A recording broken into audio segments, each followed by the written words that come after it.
आगे सुपनाने ले गेलिए डोमिन दुगहरी आगे डोमिन बेटी देखी सुपवानो कैल गे डोमिन बेटी देखी सुपवानो कैल गे कैसे हम करवे मैया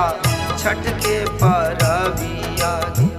कैसे हम करवे मैया छठ के परबिया कहाँ से लनवे मैया सुपति मौनिया गे कहवा से लनवे मैया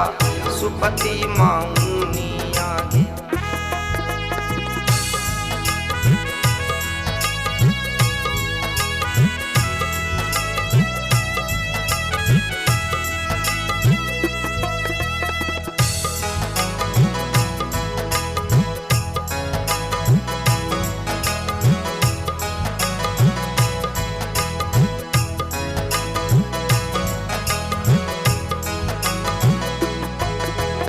कहाँ से लनवे मैया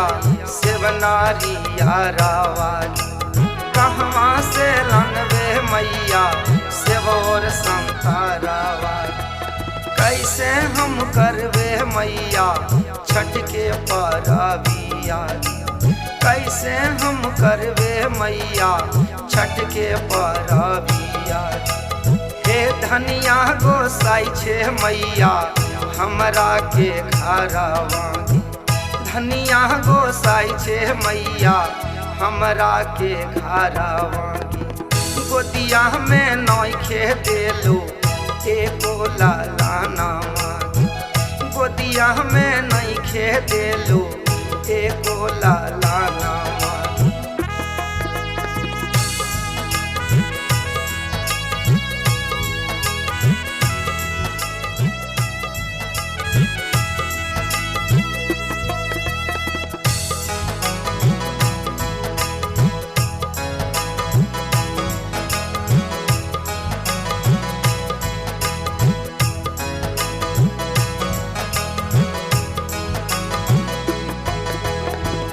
गोदिया में देतल मैया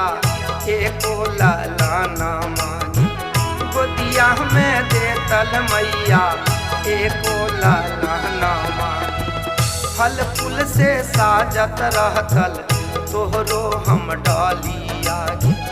फल फूल से साजत रहतल तोहरो हम डालिया गे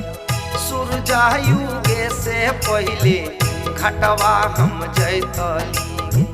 सूरजायुगे से पहले घटवा हम जैतली सेबोर नरियारावा से थलिया सजतली थलौरा फूलावा से थलिया सजतली